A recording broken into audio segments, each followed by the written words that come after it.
Very good afternoon and welcome everyone to Women's Everyday series by She Work. So, on today's webinar, I would like to thank all of you for joining us on International Women's Day. And as we all know, that this year's theme for Women's Day is Inspire Inclusion. So, on the occasion of International Women's Day, we celebrate all the progress made by the women over the years. That would not be possible, without the courageous acts of the women, those who took the actions before us. So this is a day wherein we can, remember them actually on this day and celebrate the Women's Day in a new format. And just to give a history about this Women's Day, this day was first celebrated in United Nations in 1975 as the first time ever International Women's Day in the world. And as we know, time and again, women have shown their strength, their resilience to achieve common goals of gender equality and, like, especially to create a fair and safe employment and create a safe space into society. But if you consider now, the crisis isn't about creating just opportunities or just creating the safe space, but it's about to taking the stand to foster the culture and equality, as well as culture of equality and inclusion. Maybe it can be said in the organizations, in the workplaces, or even in the societal environment that we live into. So this is very important, that what culture we are living into and what initiatives have been taken. So, on this note, I would like to introduce the first speaker for today, that is Miss Megha Gupta. Megha is seasoned head of HR at C2FO. Megha comes with 19 plus years of experience in Fortune 500 companies across diverse industries. As a sought after speaker, she has shared her insights on strategic HR, leadership development, diversity and inclusion, and organizational change at leading industry events. Megha has always expressed her thoughts on various forums and have stood up strong diversity champion, encouraging others to be one of two. A very warm welcome, Megha, and happy Women's Day. Thank you. Same to you. Yeah, and I would like to now introduce our second speaker for today, Ms. Nimisha Senani. Nimisha is an experienced marketing professional who has more than a decade of experience into various industries, which include technology, O2O commerce, fintech industry, and she believes no field can create barrier for women. Currently, she is heading marketing and product functions at Multiple and is passionate about mentoring young professionals. A very warm welcome and happy Women's Day to you, Nimisha. Thank you, Pooja. Same to you and same to everybody else on this forum. Yeah. And last but not the least, the last speaker for the day is our very own co founder of SheWork.in, Miss Pooja Bangar. Pooja is a diversity champion and strongly advocates for shared employment and gender diversity, aiming to empower women in technology through mentorship and leadership. She leads initiatives to foster inclusivity in the workplaces, sharing her insights and her experiences as a mentor and speaker. Pooja has been a guiding force for a number of job seekers and have been instrumental for creating more opportunities for women in across the domain. A very warm welcome and happy Women's Day to you too, Pooja. Happy Women's Day. Thank you so much, Omega and Nimisha, to joining us and being a part of our Women Day series. Yeah, so beginning with a thought, I just thought to start initiating this discussion with a, very nominal question that comes to each and everyone's mind. So I would like to ask this first question to Megha, that what does Women's Day mean to you? So why do you think that Women's Day is an important event that needs to be celebrated worldwide? And for you, what is the importance of this day? Yeah. So thank you. Thank you, everyone. And every time when I come to a public platform, I always feel very, very humbled because there's a journey that each one of us has taken. And as you can see, all my fellow panel are also women here. So each one of us has gone through our own journey from where we started to where we are today. And I think that's the celebration that we are making today as a Women's Day, of how far since the day, we started celebrating Women's Day in US to how far we have come today to celebrate across the globe, right? right? So I think it's a celebration of how far we have come to not just acknowledge the challenges that we face, but genuinely taking steps and actions, that's required to really make this world an inclusive place for all of us. I think that's what I firmly believe this celebration is about. But having said that, the importance also not just comes by acknowledging the fact of how far we've reached, but also from the fact that you know like one of the study from World Economic Forum, which was introduced immediately after the pandemic, that the parity between men and women, ideally, was predicted at 99 years, but just because of COVID, it went up by 135 years. So imagine it will still take 135 years to become equals. Now, whether it's pay scale, whether it's inclusion, or multiple aspects. And that's why it's important that this day we not just celebrate how far we have come, but how far it will still take us to reach to a level that we really inspire for. Yeah, I definitely agree with your point of view about gender equality. Whenever we are looking forward to an equality space or inclusive spaces at organizations, it is a long way to go ahead upon the equal spaces, or you can say for the opportunities for the women in the higher roles or in the leadership roles. I would also like to hear the views from Nimisha about this, that what does she think about the gender equality part in the organizations, as well as she is a marketing head for a company. So I would like to know that what is your point of view? So I think everybody here would agree, and nobody can deviate from the point that gender equality, inclusion, and equity all are crucial to organizational success, as well as for us to grow in the society, right, or as a society.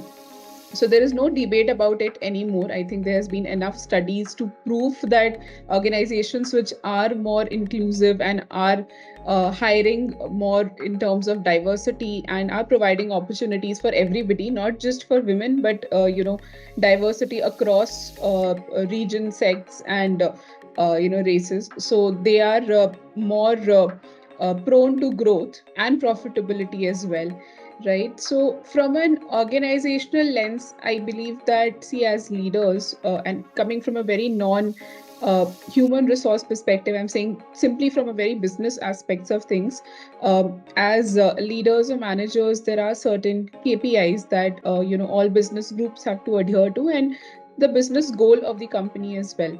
Now, unless and until there is the role of gender or the diversity and inclusion does not align with the business goals, the companies wouldn't take enough initiatives to drive it, right? So therefore, there is a need for raising this awareness still in organizations, that how gender equality and gender inclusivity can lead to higher profitability or lead to more business growth. And therefore this whole conversation about equality and diversity needs to be taken at a strategic level, and not just at an individual level, or not just saying that okay, we'll hire more people.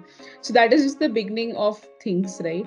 So I think that is where we are right now. So there is overall in all the organization, at least the bigger organizations are having enough mandates now to promote more diversity. It is seen as one of the things on which organizations are taking pride in, and rightly so. But at the same level, it should trickle down to the lowest levels of different teams, where their own agenda or goals of the teams align with the overall business goals of the company, which includes diversity and inclusion. So that's what I think about it. And about the whole celebration on Women's Day, so I truly believe that uh, the very fact that we are all here having this conversation itself is important. And it's great that at least there's a month or a year where this conversation is happening. I'm so happy to see so many people join in to listen to this conversation, so which means that definitely there is awareness and need for more awareness, and this is what this day or the month gives us as an opportunity. Maybe it will help companies shape their policies better because of all the conversations that happened during this month. Yeah. So as you rightly pointed that there are so many people who are interested to talk about these topics, and there are many other organizations also. So like we can see that people talk about this. Now I would also like to hear Pooja's view on this, because she has been extensively working and extensively she has been championing diversity and helping organizations to recruit more women, and to create more diverse backgrounds into their culture of organization itself. So I would like to know from you, Pooja, that what do you think about the gender equality part, as well as how the organizations can actually, move on to and take up this perspective towards employee growth? Sure. So I think I would definitely agree to what Megha and Nimisha said. Okay, one is definitely in the international, worldwide Women's Day is celebrated today, and now the trend is like Women Month. They say specifically organizations are taking conscious efforts. Okay, so my thing is, we should, when we talk about equality, it should be like not just celebrating Women's Day only on 8th of March. It should be an everyday moment. The equality will come in only when every day a woman feels that it is a special moment for her, and that is the steps which I think organizational leaders should start putting up some strategies, or some sessions wherein our own organization can start promoting women every day, creating a safe space, creating good policies for the women to become comfortable. And that is when I think, as Megha said, it is going to take 135 years to achieve achieve the equality, and I don't know whether we will be there or not there. But what we can do is, if all the leaders come together, they can at least curtail some years. Okay, so if 135, if we could make 100 also, that is going to be a big thing. People are changing. Okay, men's are changing, India is changing, I would say. So majority, I mean, India is talking all about equality, creating the space. Our governments are taking initiatives, so that is a very big thing.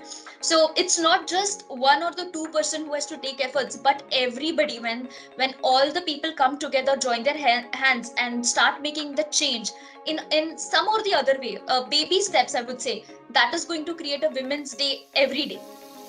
Yeah. Yeah, I completely agree about talking about, the steps that everybody needs to take, and creating an environment and creating an awareness. So many people are day by day getting more and more aware. So it brings a topic wherein, how can we effectively implement certain strategies for fostering a supportive and inclusive workplace culture, not just for each and every woman, but also for the working mothers. So this is also a point wherein, it comes that there are many women who are, they take maternity leaves, and many women don't return after their maternity breaks too. So this is a topic wherein, many organizations nowadays are supportive, but there can be many other things also that can be done. So, what do you think, Nimisha, about this? Like, at your organization, do you think that if somebody is like being a mother, how much supportive strategies can be implemented, and what all things can be done about this? Right. So I'll take a little, step back when it comes to the whole concept of supporting women. See, I think the support system starts from the houses, from the homes, right? So you would see that women tend to do much better if they're not really bogged down by a lot of responsibilities alone, at least shouldering the responsibilities alone in their households. Uh, Traditionally, women have been given the role of being a caretaker, right, or caregiver at homes. And this is the biggest stereotype which needs to be broken, or at least there has to be a support system which needs to be built around women if we want them to go out and work. That is the number one thing. Definitely, in at least urban settings, what I've observed is that companies are growing more sensitive towards women in terms of providing safety, in terms of providing flexibility of hours or maternity leaves for that matter. However, imagine if a woman is given a maternity leave of 6 months, which most companies are doing in India today, which is a great thing. However, after 6 months, what happens, right? So, if they've not given flexible hours, or if the father is not given paternity leave, then how do we expect the father to actually support his wife in the whole caregiving process? So it is not just a one way process where you give all the support to the women and expect them to just flourish, because if men are not given equal support, they're not going to participate, right? And therefore the burden on women is never going to reduce, it is only increasing actually. If you look at it, earlier women were responsible only for caregiving, which itself is a full-time task. Now women are doing caregiving as well as working outside, so they're doing two jobs basically, right? Now it is got to do a lot with conditioning of women, of at a societal level, at their households, and the expectations from employers, of course. If somebody is employing somebody, be it of any gender, the expectation should be equal. When we are talking about opportunities being equal, the expectation of the employer will also be equal, right? Because they're paying you to get the work done.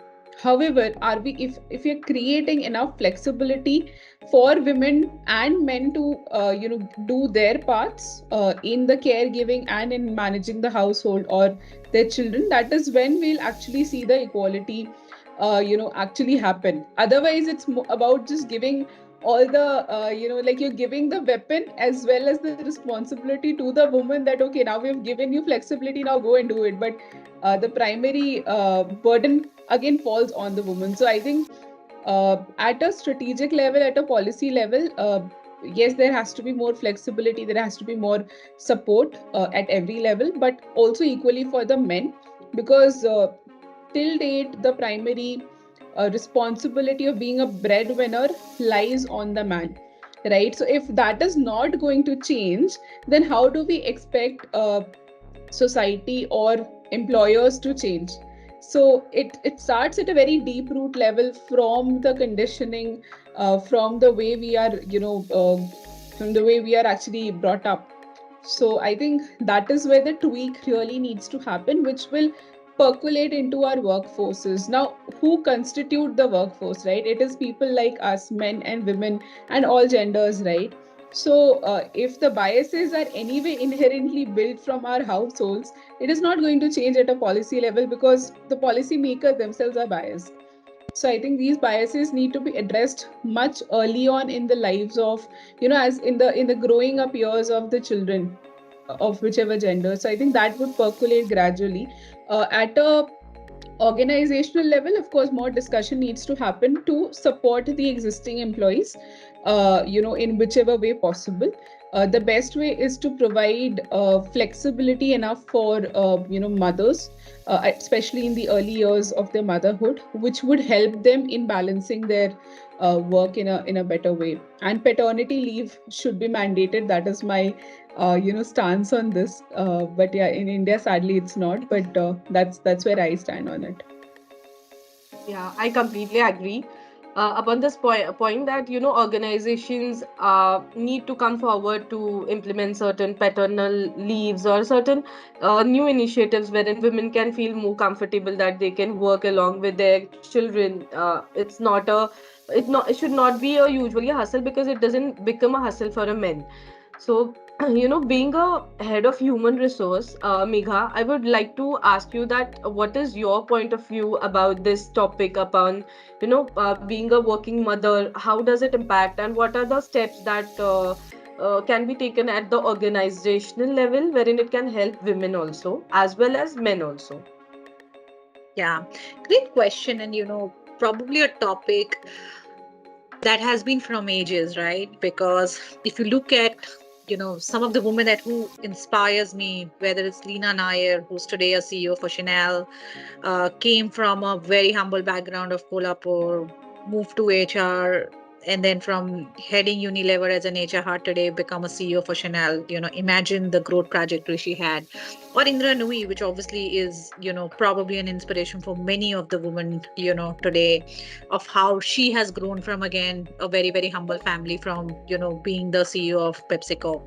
Uh, and interestingly, if you think of it, that point of time, the support system and talking about this topic was far lesser than the environment today, where all of us are today, where at least a remote setup or a flexible setup is much more obvious, or you can even ask for that setup, than what it was way, way long when Indra Nooyi, Leena Nair, and some of these great, great women have really made their career.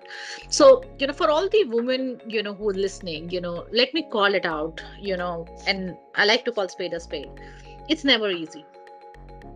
It's never easy as a woman, and I'm a mother myself, I have a 6-year-old daughter. It's never easy. And it's a reality, as we know, it's a two full-time job that we are expected to do, or we've chosen to do, rather, I would say, not expected to do, but we've chosen to make ourselves a career woman and yet be a primary caregiver. uh, so it's absolutely, absolutely difficult to manage two things, but it's never a straight line. When you look at an ECG, you are alive when the body line is fluctuating. You're dead when it's a straight line, and that's how life is. It's never going to be a straight line when you have a career and you're a mother, or you are a primary caregiver, or whatever in stages of life.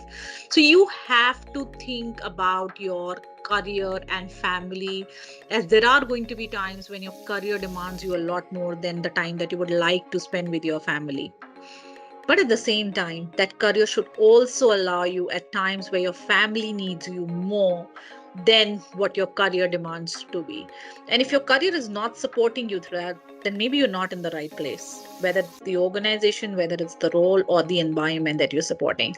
And I think that comes from the fact that organizations have to start thinking like that as well. Are you ensuring, when you are expecting the person to be available, the person is available? Which means the times when the person requires the flexibility, the organization is willing to make that culture conducive of supporting them. Now, I'll give you an example, right? Uh, I joined C2FO from a very large organization, Pfizer, Fortune 500, right? And I joined here at a very, very senior position. And that's the time where, for 2 months, I didn't had a support for somebody to pick up my child from school. And she's too young right now for me to, put her into a bus system where the bus comes and drop back from school. Chitoku was very supportive, of the fact that I left from office every single day, at the time 2 o'clock, because I had to, the school and my office is like an hour away, reach school, pick her up, drop her to school, and still work. They were very, very supportive of the entire aspect, because they still believe that I'm still working. They believe that I'm not going to cut corners when it comes to work and the quality that I have to do. So it's a two-way street. Organization trust you, but what do you do about that trust is also comes back to the woman that you have. So think about that as well. A lot of time organizations give much more flexibility than what people really misuse, kind of a thing. The second aspect that I do want to call, because I believe it's also a learning session for a lot of you, is the possibility to ask. Now, I'll give you another example, right? In the month of February, my global leaders were here in India. And I knew that, I have to ensure that, I am there for the whole week, as much as it demands, from my work standpoint. So I made it super clear to my partner to say that, listen, this week, don't expect anything from me, when it comes to picking up the child or doing anything from that aspect. So you need to manage it. So setting that expectation, calling it out that this is the support that I need, and well in advance, like a month ago, I did said that this week you're not traveling, and I still remember a week ago he came back to me and say, "Hey, I might have to travel on Thursday. Will you manage?" I said no. I straight away said no, because I said I do manage it. When you are traveling every single week, and he does travel a lot, so I say every week you travel and I manage it. This week I cannot. I just cannot. So calling it out when you need support. I think a lot of time we just as a woman put it on ourselves, and we think that we are superwomen. Trust me, I've learned it very, very hard way. We are not superwoman. We are not. We are superwoman by obviously managing multiple things, but things will never be perfect. There are times we won't be perfect at home. There would be time where we won't be perfect at work as well, and it's absolutely okay not to be perfect. We have to get away from the stereotyping of being perfect woman, perfect mother, perfect entrepreneur, perfect CHRO, perfect HR head of marketing. There is nothing like a perfect in the world. So I think asking for help, I believe, has really helped me in my career, because days when I'm completely, at work, I ask for help, whether it's my family, whether it's my organization, whether it's my bosses. Like yesterday, I came back home, I found my child, she was sick. Obviously, I got very irritated because the school never informed me. So I immediately, in short, I texted the teacher and said, why did you not let me know if she was unwell? I immediately ensured, that I had a late evening US calls, and I informed that I can't be available today because, I have a situation at home which I never planned for it. So calling it out is very, very important, and setting that expectation. I think that if you have to take away one thing from this session, I think, call out when you need support. Trust me, it goes a long way in both ends of building trust and making your own environment. Yeah, I completely agree with you, Megha, because the topic that you have raised over here is that, asking for help is something that women can do actually. And being firm on their roles that I need this from you and it has to be done because this is what is has been discussed or this is what has been decided. So now, Pooja, I would like to ask you that do you think that a role of mentorship or a role of sponsorship play a lot of advancing in the careers of women in the workplace? Do women need, like, what role does a mentorship play for women to advance in their careers? Sure. So, I mean, as Megha and Nimisha are giving out, giving a good shout out to all the audience and letting them know what exactly is going on in their life. That is exactly called mentorship. So, the point of view or the experiences which Megha shared might not be the experience with each one of you, okay? Or maybe some of you might be facing the same thing, but she has been very loud talking about what she did, and that is going to be an inspiration to the other people who are somewhere not speaking to their partner, okay, and giving less priority to their work. So when organization is trying to give the support in terms of flexibility, when the organization are trying to make the policies more inclusive, I will specifically talk about India because this change is happening majorly in the Indian organizations. But in the reverse effect, women has to take it in a positive way. They also have to prove themselves, or they also have to give that comfort to the organization that they are not taking their work less seriously. For them, both the career and the personal life is equal, and they are giving importance, whether they are working from office or whether they are working from home. In my lifetime, or in my, I mean, I'm definitely very young to Megha and Nimisha. So of course, I do not have much experiences on my own. But being into entrepreneurship, I happen to meet a lot of people and hearing out their problem statements, hearing out their challenges.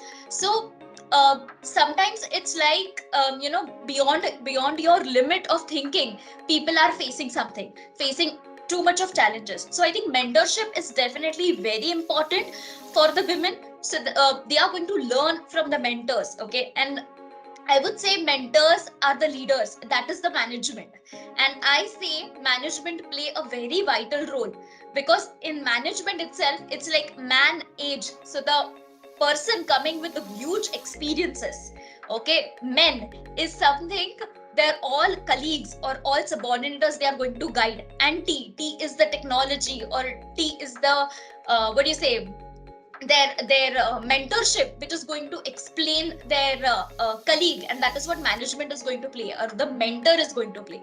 But sponsorship, okay, I'll say sponsorship is not something which women are expecting. They are expecting a space where they are given equal opportunity. They want a space for them to be created, like we have been doing for years for the men. World is changing, I would say. people are changing, okay, definitely. It is going to take time. The change is not going to be overnight. It will go on its own. It would take its own peace time, okay. But then women has to be strong enough when it comes to equality, when it comes to asking out for any help, as Megha said. And that is what is going to create a space for them. So if at all a different angle is given out, I mean, my perspective, if at all a different angle is given out, saying that we are just doing it for women, it is not a favor which people are trying to do, or women should not take it in that otherwise, okay. Hmm. But it is a initiative, or it should look like an initiative, or look like a support, which organizations are trying to create for the people, and that is what mentors are going to teach them. So yes, mentorship is definitely very, very, very important.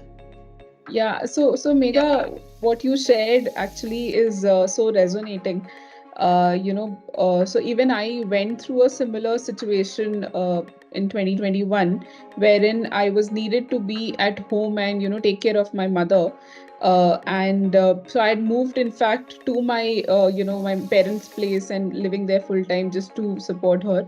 Uh, and because of my reputation, or because of the previous work that I'd put in, wherein I had prioritized my organization or my company, when the time was to get the support and when I asked for it, I could see immense support again, right? So both the points wherein you have to equally prioritize work when it is needed and ask for support when you need more family time. I think, yeah, that is the give and take which is needed both at home and the workplace. And Pooja, when you were talking about mentorship, I really loved the way you broke it down. What does management or mentorship mean? So just one small perspective on mentorship is not enough. And Megha, maybe you can pitch in this, but I don't see enough mentorship initiatives in general in organizations. No, I'm not saying about women here, but otherwise also, are there enough mentorship opportunities within the organizations? And if it is not there, how can it be created? Any views on that? Yeah. So I So thank. think, yeah, yeah, Megha, Sorry, you go take ahead. over. Go ahead, Pooja. Yeah, I was saying, uh, of course, different organizations have a different style of working, okay. So there is a lot of focus which organizations are giving on their policies, the induction programs, the posh learnings, the content, easily available e-learning content. But I think what is missing is calling out the leaders in the office or in their workplace, where there is an open forum or a transparent discussion should take place. That is something we are still lacking, okay.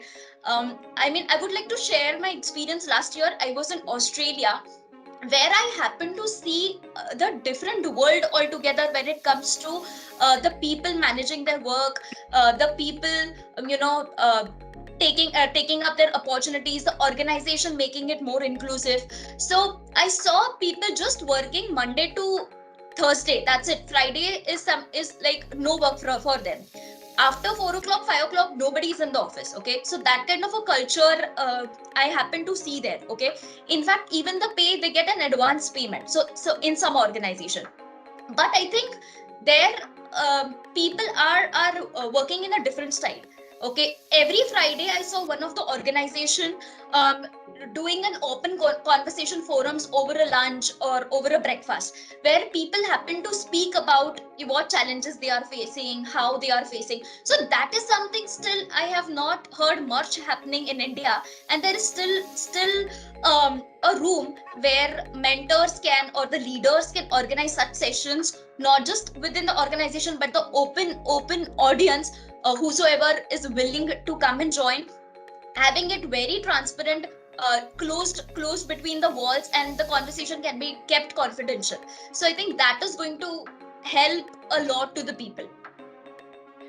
That's rightly said, Pooja. And Megha, you were saying something like about the mentorship part.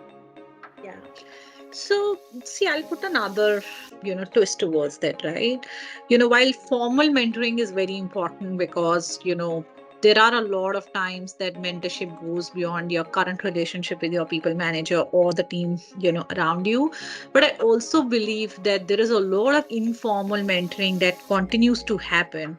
And that's why organizations don't, necessarily need to put so much of support on the formal mentoring piece, but rather how can you embed as part of the day-to-day lives of an individual that joins the organization, which effectively means are the people managers in the organization are good coaches and mentors. And I think that's where the focus should shift, because when it happens as part of a day-to-day conversation, the success rate of an individual to thrive in the organization is a lot higher than obviously a 6 week 4 week formal mentoring program, because it's about the day-to-day learning nuggets that people take a lot more support than obviously anything which is a short duration, short lived. You learn from that, but maybe if you don't have support from the immediate leader or the manager, then there are chances that you probably still won't be able to move a needle to what you really aspire for.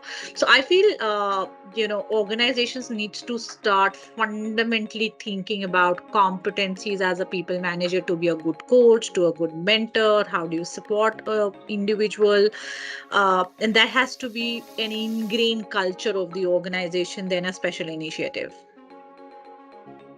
Yeah, I completely agree that, approachable mentorship is the term that we can rightly use, that, a very nearby mentor that we can go and we can talk to them. Along with that, that can really help a person at an organizational level.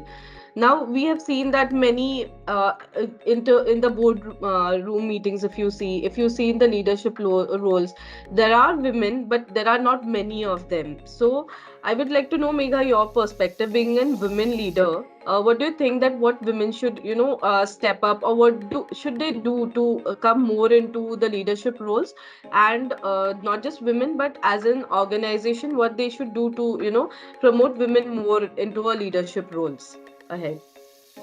Yeah. So the couple of things, and I do want to call out that uh, there are only 10 to 15% of the women today in the leadership roles in any organization that you talk about, which is a far lesser number than overall diversity percentage that today organization talk about, 30 to 40 to 45%. So it's a far lower number than what the diverse slate talks about as an organization perspective. Now, the three things that I would necessarily call out. Number one, don't forget that, and if I put not the world context but India context here, that 50% of the population were women. And that's how this topic becomes a lot more important from a context of the geography that we stay in. But if you talk to today's generation, which is your Gen Z, they're comfortable for not being leaders. And we're missing the whole perspective of what do you want to do as an individual, because the reality is that when you are at a leadership table, there is a lot that goes around, are you comfortable by managing, a lot of pressure, a lot of stress, a lot of things that come at the leadership table as well. So it's a choice. I think I fundamentally believe in today's world, especially in large grade organization where you don't think as a stereotype to become an individual contributor, where you don't believe that people management is the only way of growth. People very upfront say that I don't think so, I want to take that leadership role, because probably the level of effort that requires, the level of stress that requires to be at the leadership table is far more than the life that I want to be. So I think the stereotype of being at the leadership table is what you've achieved in your career is something that we need to reflect back as a generation, because I believe we always have been harping about the fact that oh, we don't have enough women leaders, but maybe they don't want to have it all. I don't know, it's a question for us to reflect. uh, the second piece, as an organization, I think organization has started to bring in the focus, whether it's specifically doing a women leadership program at the mid management or a mid senior management. So I think there has been a lot of focus and energies that they have started beyond it.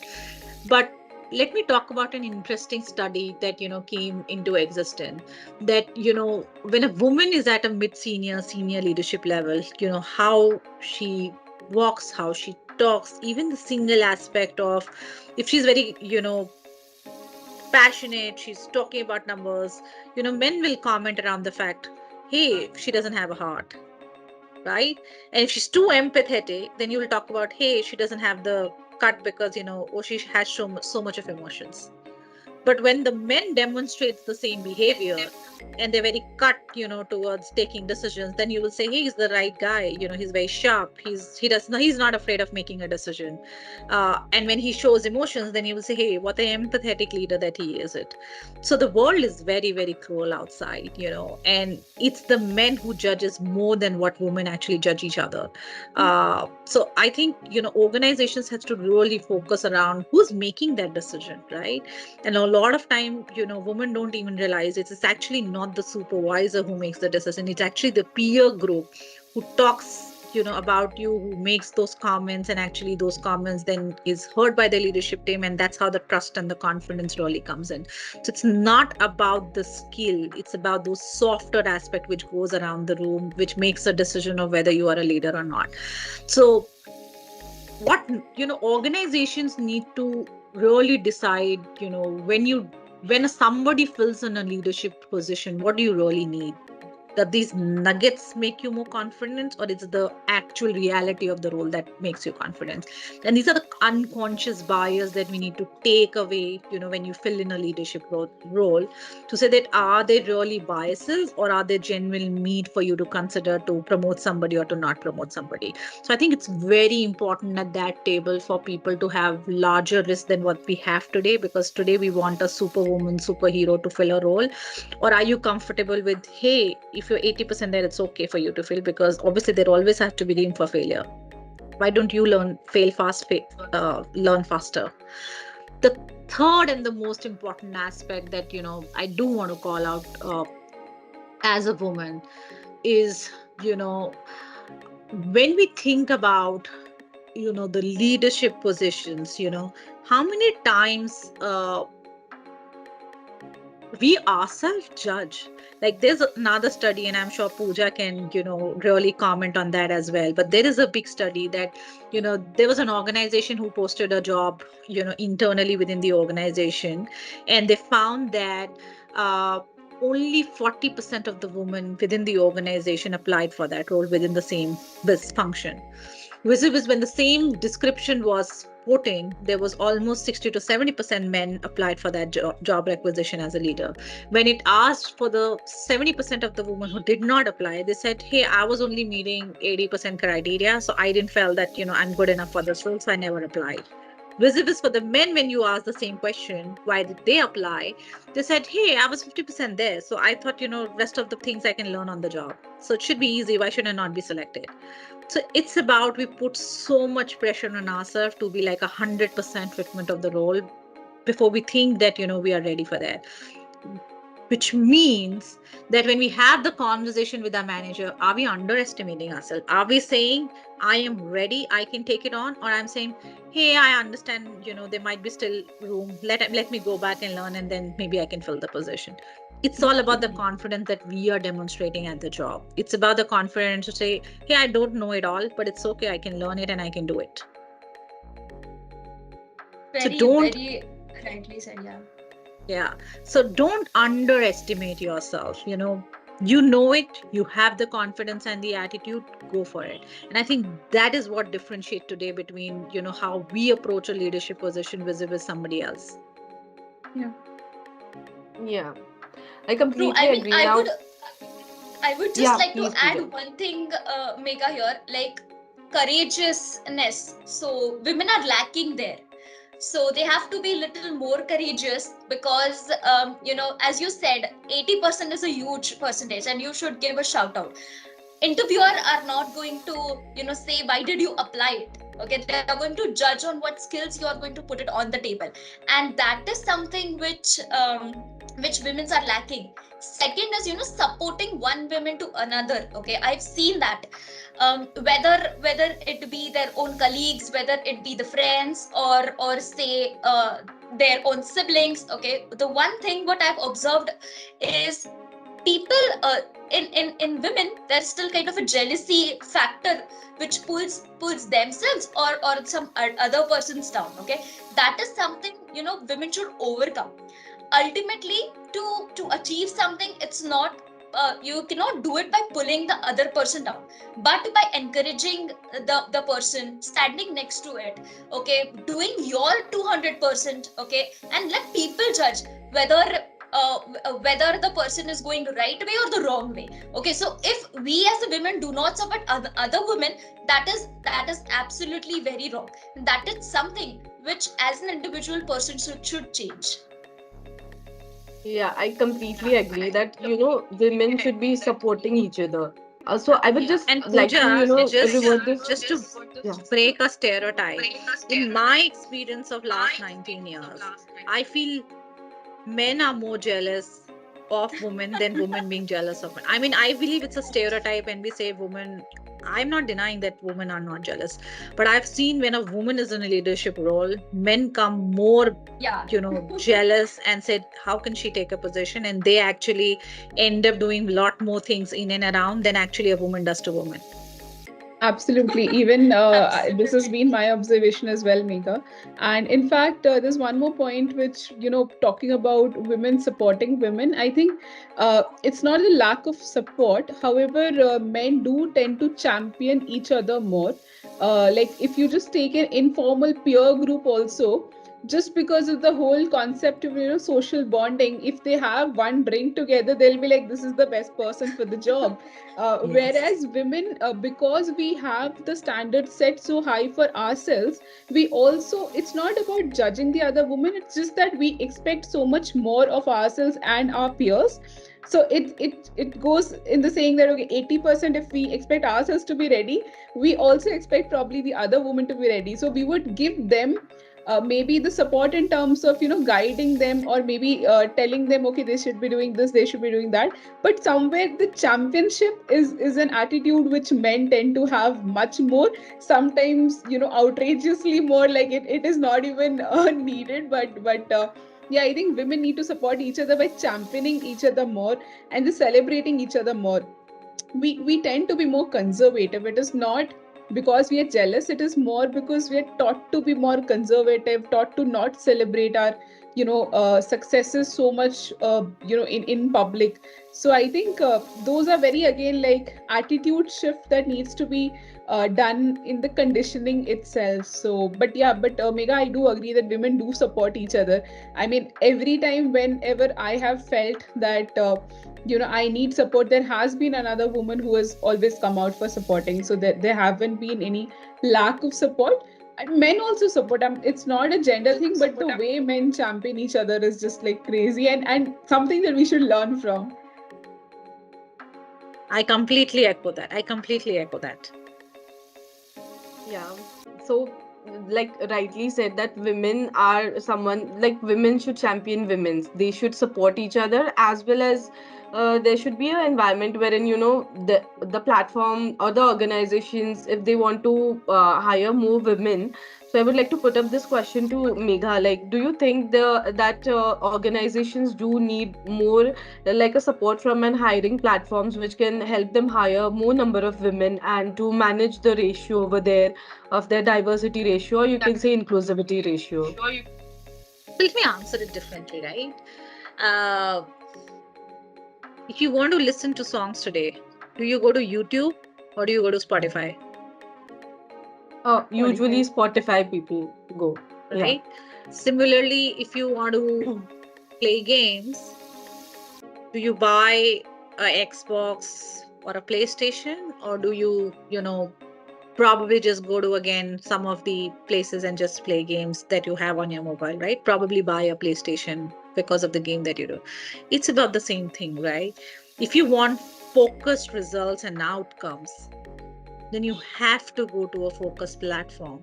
If you will go and make effort to download a Spotify and pay a price to listen to the songs uninterrupted, then why would you want to leave your talent acquisition journey in the organization to go by fluke and still hire from platforms which are not going to give you the right result of what you're looking at?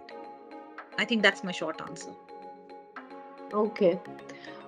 Pooja, what do you think about this? Like being a organization wherein you have supported organizations to, diversely manage their workforce. So what do you have a point of view on this? of course, I mean, I agree to what Megha said, and that is the reason, I have taken conscious efforts to launch shework.in, because that was the need of an hour. Because, I mean, rightly said, if a community or a space is not given for an organization where they are going to get the right set of talents, they would they would again end up hiring a male candidate, or maybe maybe get confused between, should I hire the women here or should I hire a man here. So that conscious efforts is definitely an organization should take, and there should be the dedicated community where women should come get a chance to come and register. Even there, they can get that exclusivity when it comes to the opportunity they are willing to apply. Yeah. Yeah, I completely agree. Like both of you have been, have put up your points very well about the things that, what a organizational point of view can be towards hiring more diverse workforce and in that regards. And like last but not the least, I would like to ask Nimisha that any message that you would like to give the beautiful women who are attending this session and beyond this session, because right now we are getting many comments on what discussions you guys are having. People are liking and engaging with the discussion. So from your end, what would be a short message to the people on the occasion of International Women's Day? So, the message to women is just one, that don't underestimate yourselves. As Megha said, it is going to be difficult, and it will take many, many years to reach the stage where there is absolute equity for everyone, and that is going to be a journey. We don't know what kind of balance shift would happen that time. However, the main thing is that we should not give up on the way. So therefore, the whole business of lacking confidence or not wanting to be at the table, right, where the decisions are being made, I think that is where, as women, we need to just brace ourselves and be there. So don't underestimate yourselves. And I can see a lot of men also who have joined this session, so that's a beautiful thing. To all the men over here, I would just say that support your female counterparts, be it at your office or your organization, or be it at home. I think support is the only thing that we are expecting from men. Beyond that, everything else we can take care of ourselves. So yeah, just be non-judgmental and just support them. So yeah. Yeah. Megha, audience would love to hear from you too, that what message you have for them. I think the theme is inspire inclusion, right? But while you inspire inclusion, look back around. A lot of time we expect inclusion, but are we doing the same to others? In our team, it our people around us. So think about, what behaviors do we expect at the organization, and are we demonstrating the same behaviors? I think it's very important to do that. A lot of time we expect something, but probably we do exactly the opposite of it when it comes to ground. uh, I think change starts from us. Change starts to when we start demonstrating a behavior. And imagine the what I shared as a stats: 50% of us is women in India today. So if 50% of us starts demonstrating a similar behavior and a pattern, why do we think that the remaining 50% will not happen? It will automatically happen. So the change starts from us, and we need to start, leading that change. Don't expect somebody will come and there would be a fairy tale who will miraculously solve the problem. It has to be start from each one of us that we do today. So it's not about just talking, but it's also about actions. And I would say change start from each one of us. If we start to demonstrate something, I firmly believe we make a lot more inclusive culture for each one of us. Yeah, so going on to Pooja, I would like to ask you that what message would you like to give out to the audience? Yes, so I completely agree to what Megha and Nimisha said. Okay, so change is I would also like to say that you have to change yourself first. Then you can expect the others to open up the arms and accept you. Okay, second is calling you out. Okay, so you have to come out, ask about what you want, be vocal about it, be courageous about it. Okay, third is the support. If you support the other peers, whether it's been men or women, they are going to come back and support you whenever you need. Okay, and it's similar to what organizations are going to take it. If you are going to support that organization in when an organization needs it, I'm sure organization would take the conscious efforts to support you when you need it. Men and women are no equal. I say equality starts at home. Okay, uh, take that conscious efforts to change, or talk to your family about how and the what space you're going to need it. You have to be vocal about it. You have to talk to your partner about it, and get his help first, and then that is going to build a confidence to get an help outside your home. So be courageous, be confident. Okay, and the world is definitely open to accept you. Achieve work, yeah, definitely we are going to take the conscious efforts, we are going to keep doing it. But again, it's not just the platform who is going to do it. It's you first who has to bring in the change. Rightly said, and all of three of you have given wonderful messages to the audience out here. Now, last but not the least, I would like to ask audiences if they want to, interact with our speakers, if they have any questions about not just about the session, but in general, if they want to ask, they could just raise their hand and I could just, unmute them and they can ask and interact with you guys. I think we have two people who raised their hand. Yeah. So I'll start with Anushri.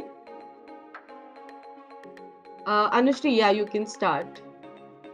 Hello, everyone. Beautiful and strong ladies. A very happy International Women's Day to all of you. Thank you so much for this wonderful session, Pooja.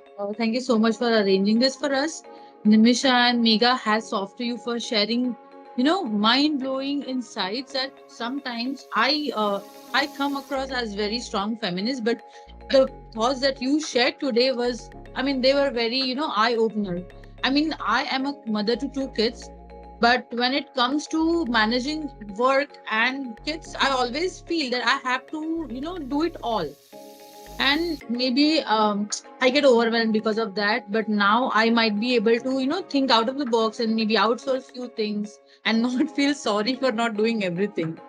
So thank you so much for this thoughts today, and thank you very much. I Yeah. would just like to share something I read on LinkedIn this morning. It said that when a man calls after 7 p.m. At his home saying that I'm going to be late, he has a sense of seriousness and sense of pride in that.